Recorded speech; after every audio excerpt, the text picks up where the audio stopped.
What's new? What's new with what's new with John and Jude? Let's ask those guys. Okay, well, today is November 14th, 2022. It is. Now, last week, I kind of took charge, but it's John's turn because I didn't really do much this week. But John, on the other hand, I did do stuff. If we want to go in chronological order, immediately after finishing recording that last podcast, I ordered a Manscaped 2.0 razor. Oh my goodness. It's pretty good. It's pretty good. So Jude gave the you haven't seen last episode, go watch it. But Jude gave the very high praise and recommendation to buy one. Yeah, I think I went off for like 10 minutes about how amazing it was. Yeah. And that shit was the most heartfelt thing I've ever said in my life. Yeah, and so I got one. I picked it up the next day at Target. I came back, it's got very nice packaging. It came with like a ball deodorant, which is like anti-chafing or something. And so I immediately went to the shower and shaved off all the hair below my waist. It is pretty easy. It's pretty easy, honestly. Yeah. I did. This might just be a me thing. After shaving, it was a little itchy down there. I don't know. It didn't give 100% to the skin shave because it's electric razor, But I'm not gonna I don't really care about going that to the skin. So I'll give it a 9 out of 10. It's pretty easy to use, waterproof.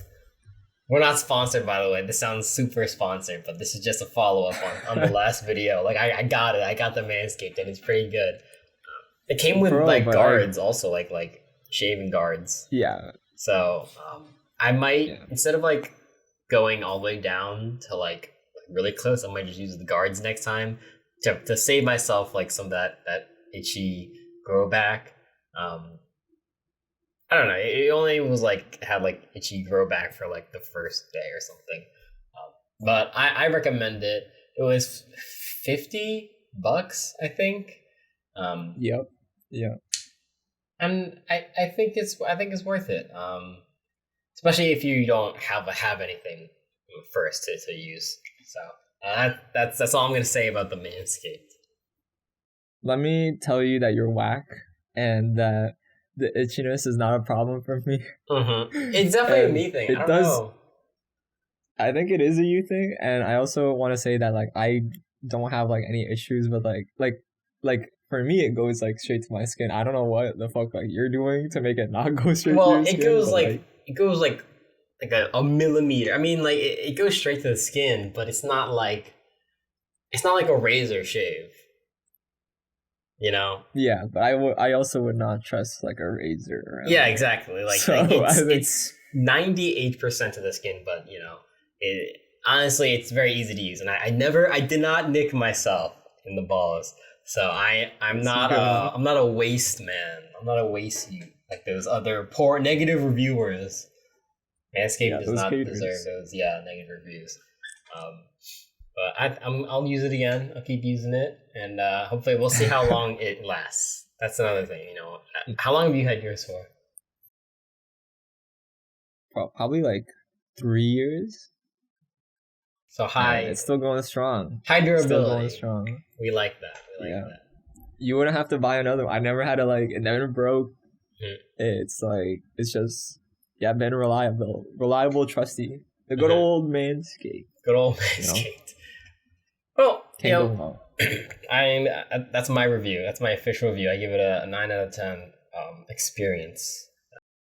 That's good. That's how you know we're not sponsored, because if we were, John would say 10 out of 10. Yeah, I think if there was anything that I would change about it.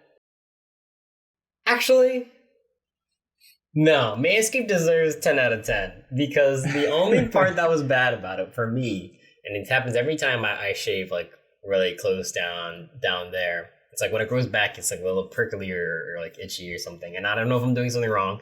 I don't know if I'm telling the world that I unknowingly telling the world I have sort of medical condition or something. But that's the only thing, and it's not Manscaped's fault. So I'm gonna give them a 10 out of 10 on my end. That's so good. I would recommend. That's good. We should probably move on before we go on another 10-minute tangent on how great Manscaped is. That's it. Let's see what happened after that for my week.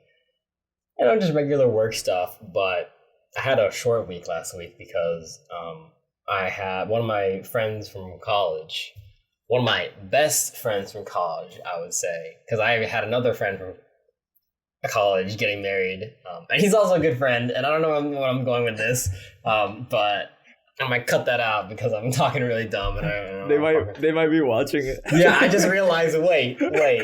That doesn't mean you're not my best friend. The other guy wasn't my best friend. I'm just saying this guy is one of my best friends from college. He's been with his girlfriend for I think 7 years now. I could be wrong. And they finally got married after he engaged her. He proposed to her like February of 2020, so like right before COVID hit. Wow. He initially was gonna plan on taking a trip to Italy and proposing to her there. Unfortunately, that did not happen. He proposed to her during a game of Connect 4, which apparently has strong significance in their relationship. But finally, after 2 years, that's so cute, you know. Yeah, it was very cute. Finally, after 2 years, we got to the wedding.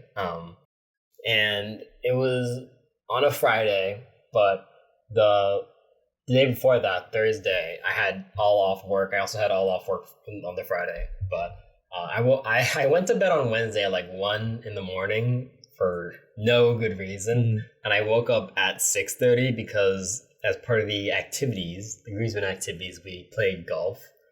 And I don't know if you saw the snaps I sent you. Yeah, I saw them. Yeah, we played golf, like regular golf, for the first time for me ever.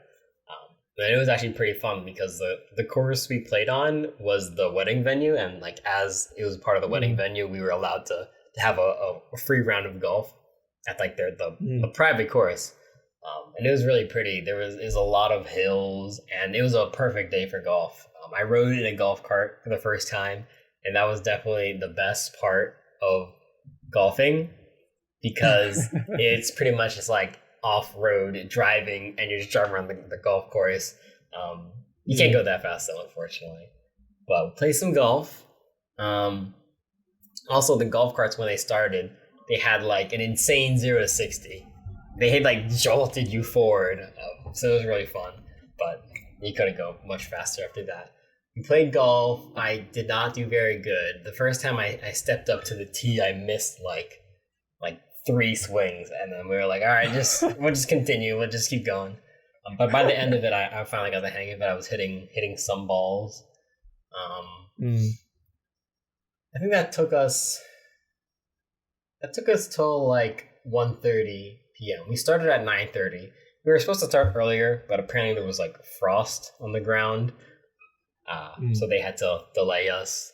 We ate at the Iron Rooster for breakfast, and the only reason I bring that up is because they had this like program where if you showed them that you followed the Iron Rooster on Instagram, they'll give you a free cup of bacon, which is pretty fun. Wow. So Sheldon followed them and then immediately unfollowed them after that. So good free cup of bacon for us. And then after that, after golfing, we went down to downtown Baltimore and went to the QG, which I was saying it wrong last time. I said GQ. It's called the QG, and it is a 6th-floor man club. Basically, the first floor is the check-in area, and you can tell it's a man club because we go in. There's a bunch of just like leather and man shit on the walls. Wow. Good vibes. They had fun vibes. They had like you could like shine your shoes too. They had the barbershop. So the first floor was check-in. The second floor was like the hair cutting area. I think the third floor was like a members only. Like I think there was like a spa and like massage area or something. We didn't go there though. The fourth floor I think it was like the cigar lounge. We didn't go there. The fifth floor was like a retail area with like fancy men stuff like shirts, and like custom tailor like suit tailoring area. And the sixth floor was like a bar. So we got our haircuts. I got my haircut. My hair is horrible right now. I did not make my hair for this podcast. That's how real this podcast is. I don't dress shit up. This is just me. Got a haircut, went to the bar. The bartender asked me what I want, and I had no idea what I wanted, so I just said something with tequila, and they gave me a tequila old-fashioned kind of drink, and I hated it, so I gave it to my friends, gave it to the bachelor boys. Then after that, we drove back to the venue, the wedding venue, and we did like a wedding rehearsal, which was, it was fine. Wedding rehearsals are fine. But did I tell you that for my wedding, like because I'm a groomsman, and then like you're partnered up with the bridesmaid, and then you do like the walkout. You on the reception, like everyone walks out. Like we had a walkout, and we were gonna recreate the white chick scene where they like dance to It's Tricky. So we had to practice like a flip, because we were gonna do like a modified variation of the dance. Have you've seen that movie? Yeah, I've seen the movie. So you know what I'm talking about. Yeah. So we basically had a modified version of it, which at the end was actually a lot easier to flip her than I thought, because my bridesmaid partner, we were gonna do like the high five, and then the chicken thing, and then the hand and foot thing, and then I was gonna pick her up and flip her at the end. And I have a video of that if you want to see. We can get your live reaction to this, Jude, low key, right here. Where are you sending it? I'm gonna send it on Snapchat, because I got it on Snapchat. Snapchat, okay. Yeah, here. Let's see live reaction. So this is how it went in the wedding. Okay. Let's see. Okay, I'm excited. All right, I'm looking now. I'll put it on the screen too. Welcome our bridesmaid Layla, escorted by our groomsman John.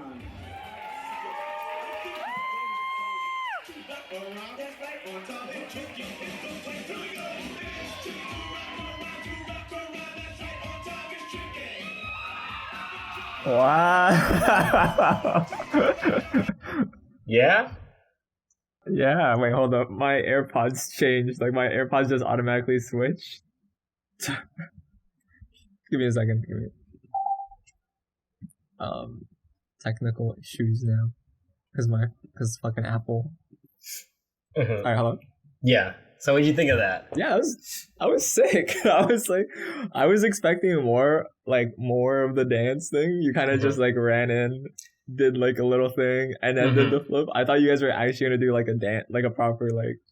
Nah, we dance thing, but we wanted to keep it short and sweet. So we kind of just sped through the first part of it, and then we did the flip. The flip was clean as fuck. Thanks. We were like super nervous about it the whole time, because I was wearing a suit, so I didn't have a lot of mobility, and she was wearing like a dress, and it was just a couple moving parts, and her feet were wet because it was raining outside. We were like, but we practiced like a bunch, and I never dropped her once, so that's all. That could have went really badly, but you did a good job. Thanks. So that was I think the most nerve-wracking part. The whole time, like leading up to that, we were we were having a lot of fun. So on the wedding day, the groomsmen got together, and like some of them we were all like drinking beer. Like the people at the wedding venue, like the coordinators, they like brought us like beers and sandwiches, which was pretty fun. It was funny because it seemed like all the bridal party, they were like more stressed out and like trying to do a bunch of things, and then the groomsmen were just chilling and drinking beer and smoking cigars. I'm sorry to disappoint your recommendation earlier, but I did not smoke a stogie. What? I just not even one try. Not even one puff. I don't know. I just didn't feel like it. Not the biggest thing for me. Yeah. Maybe one day. Like I'm not super like against it. Like I don't really care, but I just didn't feel it wasn't in the vibe. Was there like a lot of people there? Yeah, I'd say there wasn't it wasn't a huge wedding. There was a good amount. There was like maybe like 50 people there, maybe 60. So a decent sized wedding, but just enough to have fun. Not too little. Yeah. Not too crazy. I got a shout out from the DJ while we were dancing. I was like low key. Tori and I started like the main dance floor. We were like some of the first people up there, and the DJ was like, I was wearing just the white shirt. I was the only guy up there with the white shirt at the time because like not a lot of people were up there. It was like, yeah, the guy in the white shirt is showing y'all how to dance. And I was like, okay, high key. You're really throwing yourself after that. I'm up here. Nobody else is dancing. I mean, Tori is up there, and there's a few other people up there. We were having a good time. Yeah, it was a good time, and then the weekend was super chill. Like, I think we took like 2 naps on the weekend because we were super tired. And I finally watched Lightyear over the weekend. I have not seen that yet. Not seen Lightyear? I've not seen it. It looks good. Like, the animation stuff looks good, but I've not put myself to watch that yet. I'll say that it was good. My only gripe was that, like, in the beginning, things seemed to be going, like, a little fast in the beginning. Which, you know, if you have to fit in a lot of story, I guess there's something you just have to do. Or think of a better way to tell the story. But Lightyear was good. It was a little standard, a little predictable, but still good. And then, have you seen the movie The French Dispatch by Wes Anderson? No, I've not seen that. Have you heard of it? Nope. Well, you like Wes Anderson? I've heard of Wes Anderson, and I've like heard of his work before, like The Grand Budapest. Did Wes Anderson do the Isle of Dogs, or was that someone else? Yeah, like, he did the Isle of Dogs. He did. And he did like Mr. Fox. Fantastic Mr. Fox, Grand Budapest Hotel. See, I've seen Isle of Dogs. I've seen that like a handful of times now, and I've seen. I swear I've seen it like Fantastic Mr. Fox when I was so much younger. I've been meaning to watch Grand Budapest, but I haven't seen like any of his like live work. But I'm aware of his like style, and it's very very nice. Like I really like the way he like just like the composition and every single shot is just so good. Yeah, for me, the biggest draw is like the like artistic intention behind all the storytelling and the compositions and, you know, the colors and everything. It seems very intentional, and it seems like things are done creatively on purpose, which makes the movie feel very like thought out. And it was very enjoyable to watch, though, The French Dispatch. So I would recommend you watch it. It's kind of like a story about like mini stories within it. But it's like each story, even though they don't have like a lot of screen time because there's like multiple mini stories, I still find them like very compelling. And it was a very good movie. It was very, very creative and just feel like it was done very well to be able to tell such a good story in like smaller chunks. So I recommend it, The French Dispatch. All right, I'll put it on my long list of things I have to watch. I still have to finish Andor. I watched 1 episode. I was following that as it was like releasing, but then eventually I just stopped, and then now everybody's like raving about it again, and I'm like, okay, I'll watch it. I was watching that and House of Dragons at the same time. And I was just like, after House of Dragons, I was like stopping Andor. What do you think of House of Dragons? I haven't seen it, but I heard it. I heard some people say it's good. I heard some people say it's like not good. At the start, I wasn't really vibing with it a lot. It's definitely a slow burn, like especially at the start.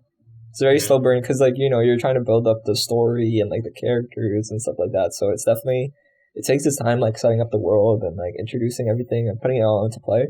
And it's very reminiscent of like the first couple of seasons of Game of Thrones, where it's more so like political and like very detailed, and it takes its time. And I'm like, okay, like I was enjoying it, and the payoffs for the like when it did have the payoffs and stuff, it was really good. So I think the first half of it was like a little bit boring, kind of, and very very slow. The middle portion was like okay, and then the ending was like the last couple episodes were like really good. But I like going into the show, my expectations were like below the ground. Like my expectations were like so low because of season 8.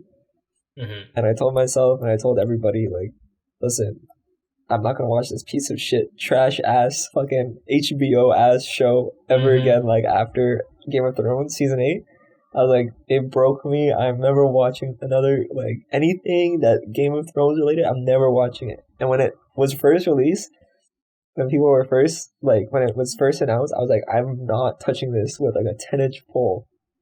I do not want to be anywhere close to this pole. That's not even 10 foot. 10-foot pole. 10-foot pole.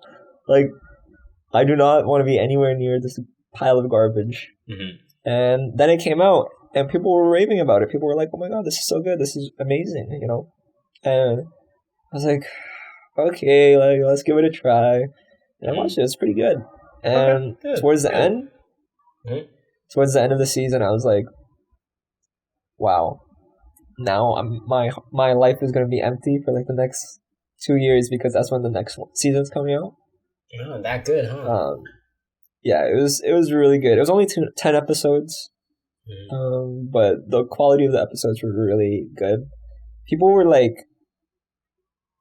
it came up with like a discussion, like it had the same issue that season 8 did, was when it would be like a nighttime scene, you couldn't see shit. Yeah, I saw. There was like, there was like an episode in season 8 where like it was like they were like fighting in the dark and literally like you couldn't see anything. And the memes that I saw like for like House of Dragons as well is pretty funny. But the craziest part is it came up with like a really good discussion for like just filmmaking in general, because before House of Dragons came out, Nope also released. And the way that House of Dragons filmed their nighttime scenes was that they filmed it in the daytime, and then they edited it and made it all like look like it was nighttime.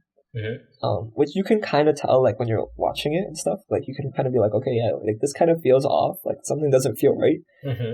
But Nope also did that.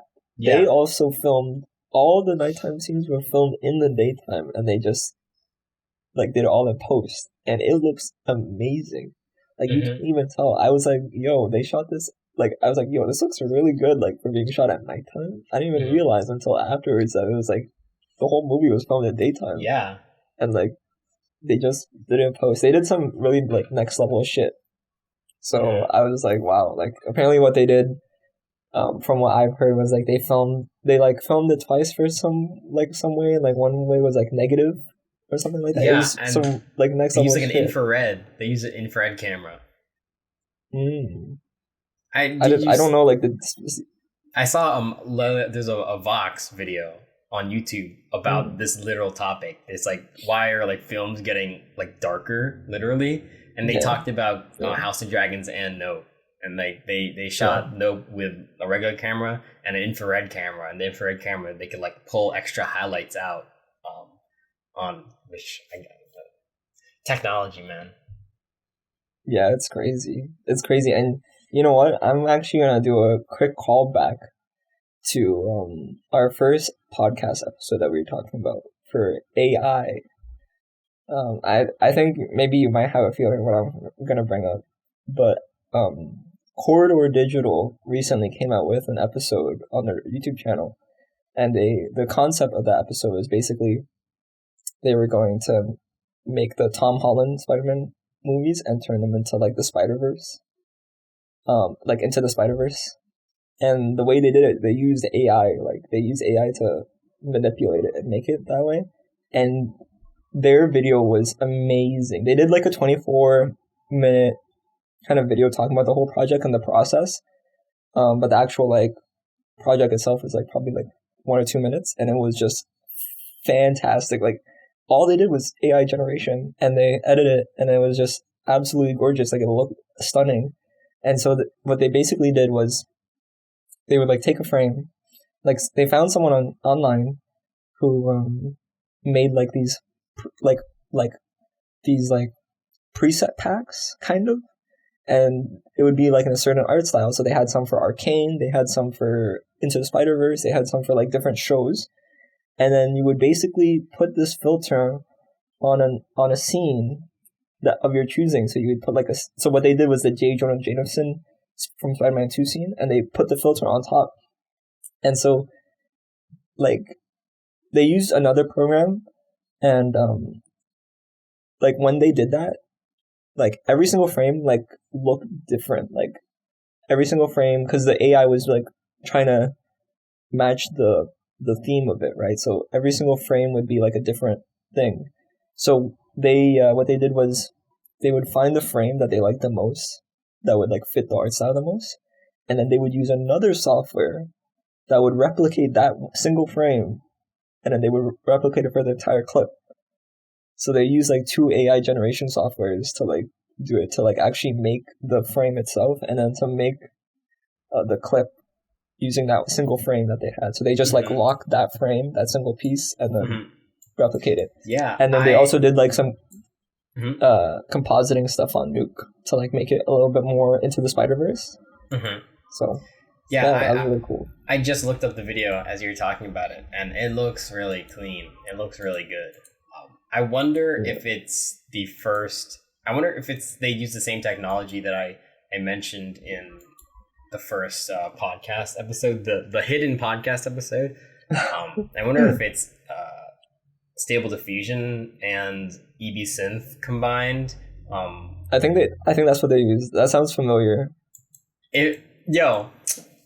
Big brain right here. if it is those 2 programs, I need to be on Corridor Digital right now. Get me a job on Corridor Digital. But no, I looked up the video, and I'll put it on the screen too. It looks really good, and that's what I'm talking about. Like the future of animation, you can just shoot live action and then filter it through AI, and then boom, you'll have your animation. Which it's gonna make production really fast, but the quality, of course, won't. You won't be able to have the same thing. So it's a trade-off. Yeah, and in their 20-minute long like video covering the whole process, like they did cover they did cover the fact that they were literally doing like years worth of work, and like a whole team, like 1,000 team artists, like full of like a team full of 1,000 artists, like they were doing it compressed, like using 2 artists and stuff. Yeah, and they also like covered like, is it stealing? Like is the whole process stealing, because they didn't come up with the pack itself, and they talked to their boss, because, or like not their boss, but like one of the lead VFX people, like the people that started the channel basically. They like talked to him about it, because he was also like he delves really deep into like like deep fakes and AI generation and stuff like that, and he just said like, as long as you credit the artists and the people that like you that you took their work from, and like you are like transparent and saying that this isn't your own work, like it's not, you didn't make certain things, and it should be okay. But it still does take like a lot of like talent and effort to like be able to pull that off. Yeah. It's just not like, it's just a different kind of talent and effort. Yeah, I think I agree with that. I don't think there should be barriers in like stealing a style in a sense. Like if you're literally using someone's program or like graphics pack, then like, yeah, you should like credit them. But even if that graphics pack is like the Van Gogh graphics pack, Like, I don't think there should, some people might say, like, you're not Van Gogh, like, you're just using all that work and making something really easily. I don't necessarily agree with that because I don't think there should be limitations on art. I just think there should be, like, clear credits and, I don't know if the word is, like, appropriation. I don't know if that's the right word, but it's like, clearly give the right credits, but I don't think, especially now because it's getting like more tricky because like AI, you can easily just use someone else's style. It's a pretty tricky topic, but I don't think there should be like limits on that. Now another thing is like if someone doesn't like specifically give the rights to use their style and an AI just like reads it off the internet and like copy it, like that's a whole other thing. I don't know if I don't know. Do you think that should be allowed? I think with everything that's like up and coming, it's very much like a gray area. Like, there's no specific like laws underneath like what's going on with AI generation and stuff like that, because realistically, like nobody's really making this art, like it's literally like machine learning, Yeah. So there's nobody, like you can't really point a finger and say like, oh yeah, like this is your fault, like you copied me. Like do you blame the creators of the people who made the software because they made the thing that's copying? It's definitely really tricky, and I think like as it progresses and stuff, and as I'm curious to see what kind of like rules and regulations are gonna come up in the upcoming years, because it's such a weird area. Like it's such a new technology that nobody really knows what to do with it except for just create things. I think everyone's just right now just creating things and not in the mindset of just like, oh yeah, I'm gonna make like money off this. Like they just want to see like what it's capable of. But I feel like once like the hype's died down and like once everybody's like trying to monetize it, then people are gonna be like, okay, you can't do this, you can't do that. Like there's certain things that you have to do. I think creativity can't be copywritten, or at least shouldn't be copywritten in a sense, because humans do that anyways.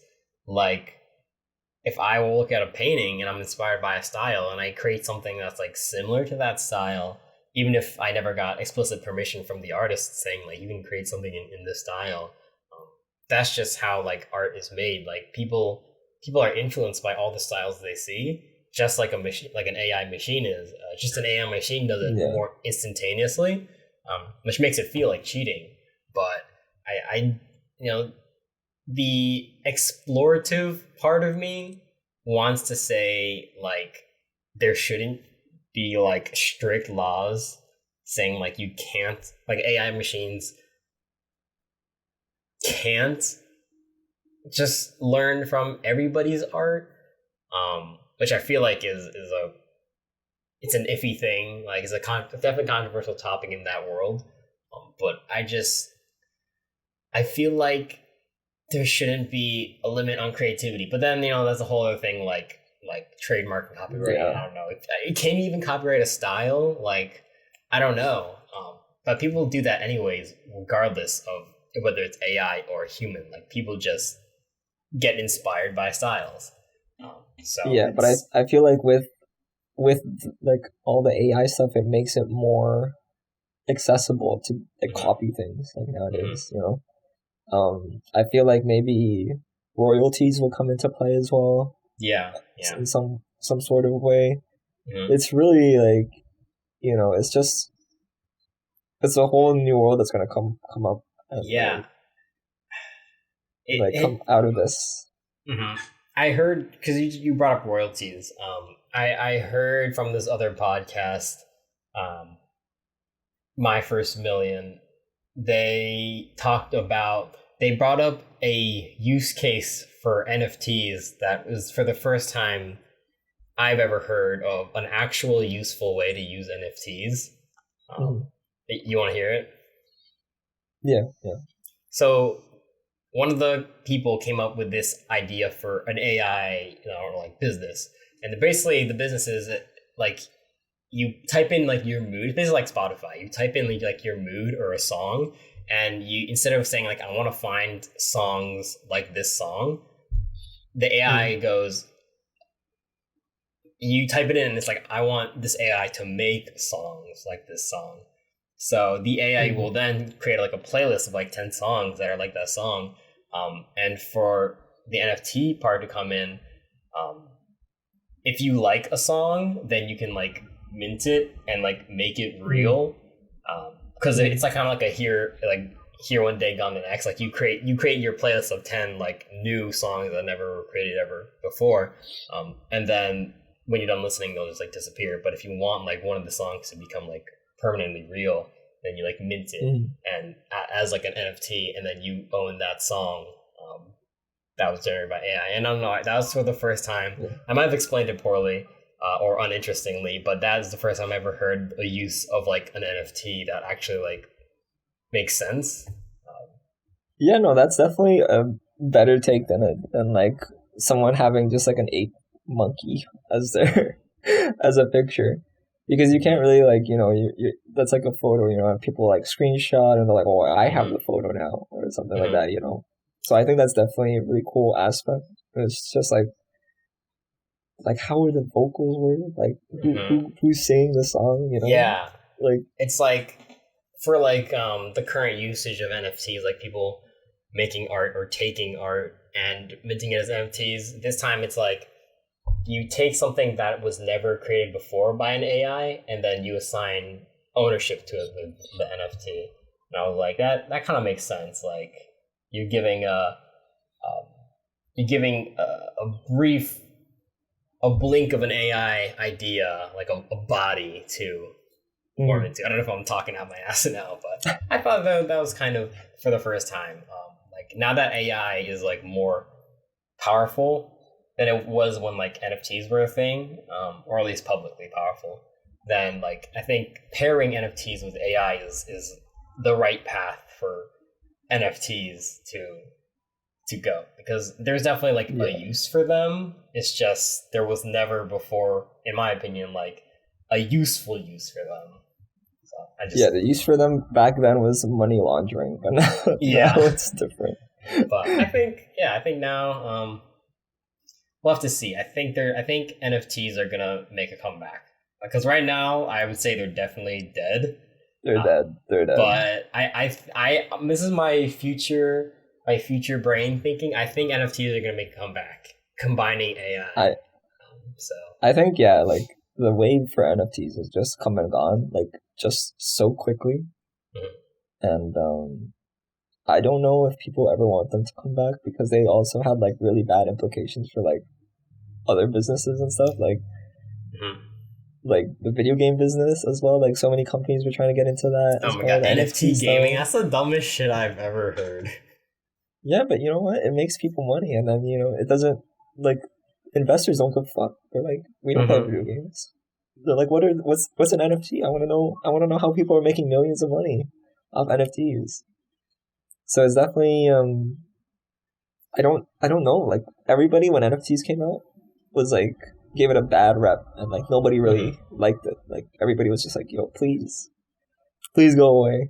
And now that they're finally gone, I don't know if they'd ever make a comeback, but if it would, I feel like it would breathe a new life into them. But I think after like the previous year of NFT, I don't think a lot of people would be. I think people would be skeptical at first. Yeah, the NFTs definitely got a bad rap. But I think NFTs are a tool, and the way they were first used got them a bad rap. But I think them being a tool, like there's still potential. Like they can be used for something that are good, like creating digital ownership on the blockchain. I for the first time like a month or like 2 months ago, I watched a YouTube video that actually clearly explained to me what the blockchain and NFTs were, and I finally like understood it.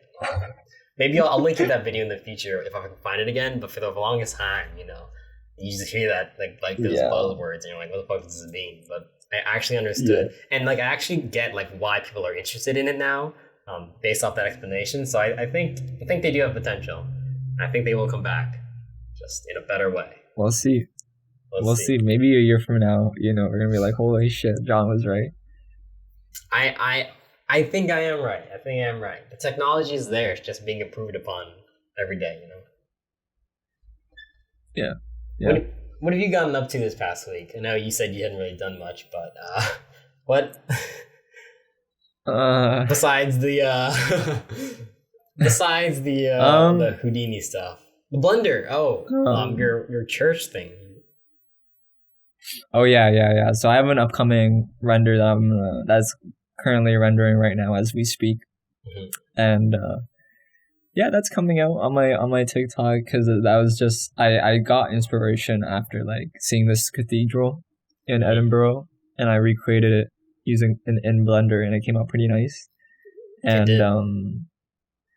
thank you. And then now I'm gonna do like an animation that I hope it's gonna go viral because I was talking to like one of my friends about it, and they told me that like a lot of the times like it's cool to see like the process, and I kind of seen that before. Like I've seen that on TikTok, where it's like the photographer and then the photos, or like or like the location, the shot. So what I'm gonna do is like the inspiration and then the render. Because I have a video that I have from my camera that I took of the actual like cathedral, and then I recreated it. So I'm gonna post the animation afterwards, and then right now I'm like going through my Houdini course, trying to learn how to do FX. So we'll see how it goes. I have high hopes for like where it's gonna lead, but I just hope that my computer is good enough for my dreams, because I do not want to wait like a week to render like one flame. Yeah. That's going to be the bottleneck for sure for you. So I hope that goes well. But that's exciting. Yeah. Once I learn how to, my end goal with this is I want to be able to like create like an animation in Blender and then add effects to it.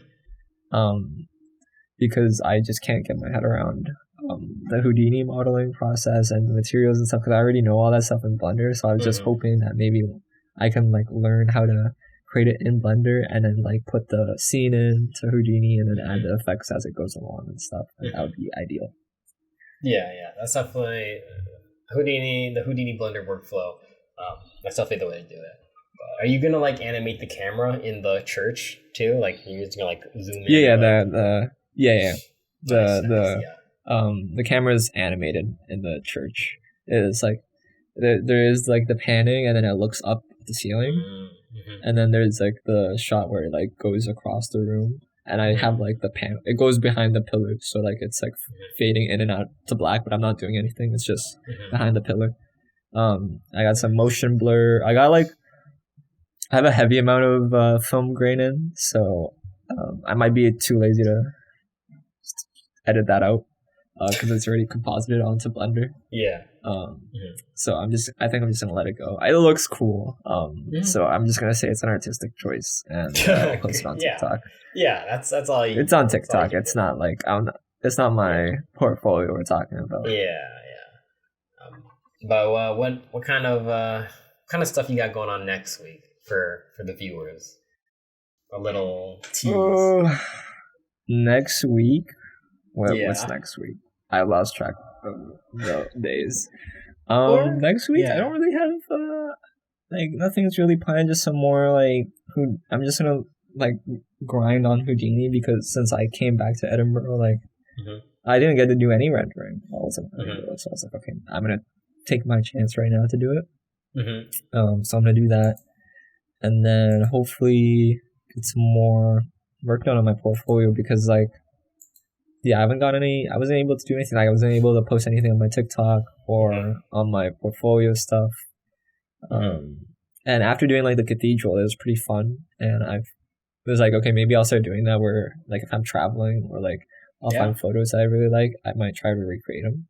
There's a guy on like TikTok who recreates random TikToks on Blender, and it's really cool. Like he does a side by side, and that's definitely a really cool way to like do it.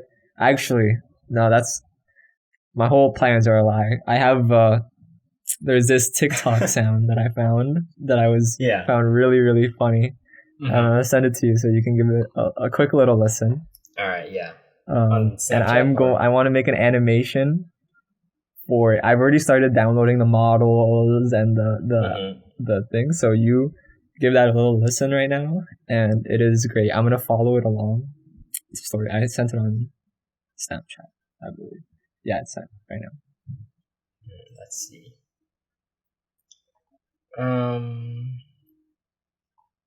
Okay, so this thing says, I forced a bot to watch over 1,000 hours of Batman movies and then asked it to write a Batman movie of its own. Here's the first page. International Traditional Batcave. Batman stands next to his Batmobile and uses his Bat computer. He's sometimes Bruce Wayne, sometimes Batman, all times orphan.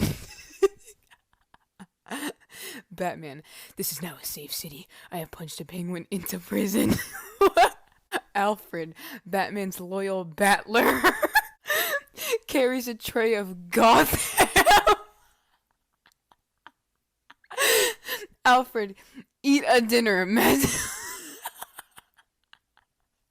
Mattress Wayne. An explosion explodes. The Joker and Two-Face enter the cave. Joker's a clown, but insane. Two-Face is a man, but a attorney. Batman, no, it is Two-Face and One-Face. They hate me for being a bat.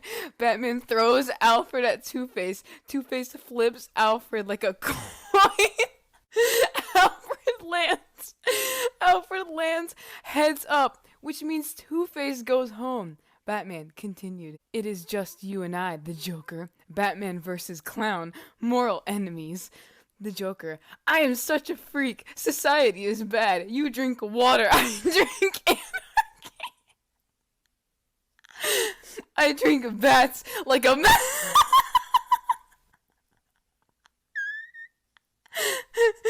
Batman looks around for his parents, but they are still dead.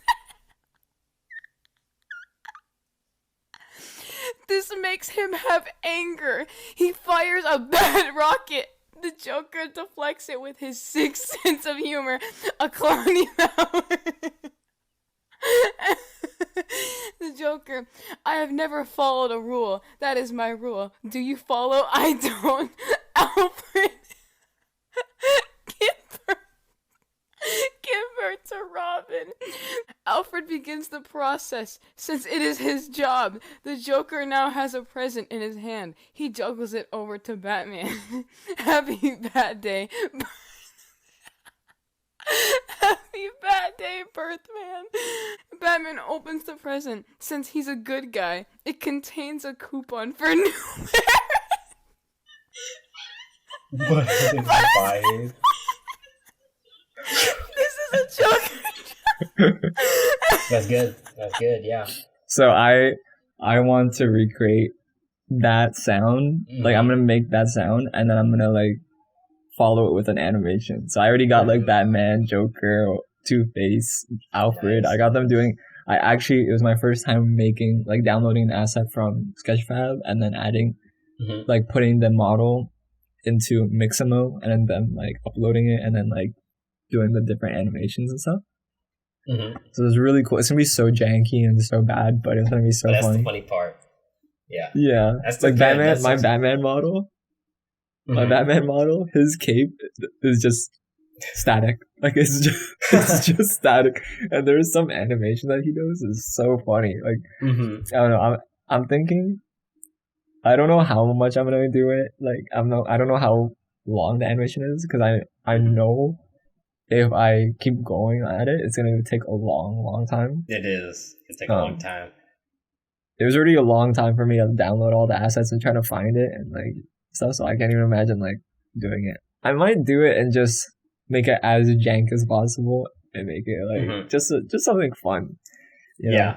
I would recommend. I heard that sound like a long time ago, and I was like, I need to do an animation for this. Yeah. Yeah, it's your destiny as an animator to create the unseen, the previously unseen, and make it real. So this is a good, fun project. I look forward to seeing it, and My recommendation is just get like the first pass, like as janky as possible, but like just get the first pass through, and then go ahead and refine it as you go. But I think the first like rough pass together will be the only issue is that like I'm trying to debate on how to do it, because I know there's gonna be like a lot of scenes where it's gonna be different camera angles and like stuff like that. So I know I have to like render it out as I go along. But then if I render out as I go along, then I won't be able to backtrack it once I'm like finished. You know what I mean? Like I can't. There's no like my first pass. Like it would be hard for me unless I did like multiple project files and stuff like that. So I could do like scene 1, scene 2, scene 3, scene 4. But then again, like I said, like there would be a lot of like different. I want to do like different like cameras, angles, and stuff like that. Like not just like a static one. So it's definitely. I got like an animation of like Alfred like flailing his arms around and stuff. Like it's so funny. I'm so excited. Like I wanted. Like I don't know, we'll see how it goes, but I'm definitely it'll be good. It'll be good. Excited to see. It'll be good. So that's my plan. We'll see how it goes. Okay. Yeah. But that's it. I don't think. What about your plans? Next week is actually Thanksgiving for us Americans. Wow. So a month late. Yeah, a month late from you Canadians. You think you're so good, huh? Having your Thanksgiving so early. Yes. False.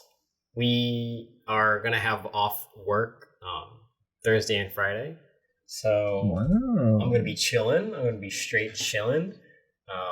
Little nice. Black Friday action. I don't know if I'm gonna buy anything. Maybe I'll finish building my render PC if there's some Black Friday deals. When is Black Friday? Oh, well, it's not Black Friday. Never mind. Carry on.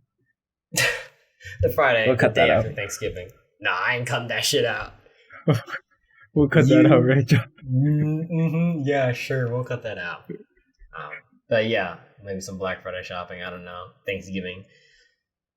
That's about all I got going on. Nice. Sounds like a chill week. Yeah, so sounds like a chill week for both of us. This week is not. This week I got like a lot of work to do, so we're kind of just coming down on that. But there's only like 4.5 weeks of work left this year, which is kind of crazy. That is kind of crazy. If you think about it, this year went by really fast. So yeah, I don't know. I'm looking guys forward. I was gonna say, keep a lookout for our upcoming special episode. Live our live episode coming out next month. Yeah, we'll do a live episode in Ireland. Keep that up. Yeah, that'll be a lot of fun. Yeah, that'll be also, both me and John's first time. Our first time doing what? First time in Ireland with Rudy as well. Yeah. Yeah. Anyways, I think on that note, it's time to hop off. All right, sounds good. See you guys next week. See y'all next week. Stay yummy. Stay okay. Stay chill. That's not our official goodbye, but that is not our official goodbye. No. Stay chilling. If you're watching this and you're an actual viewer and you love our content, put down in the comments what you did this week. Maybe we'll talk about it next week. Like, what did our viewers do this week? Or 2 viewers. Yeah. Perfect. All right. Perfect. All right. Alrighty. See you later.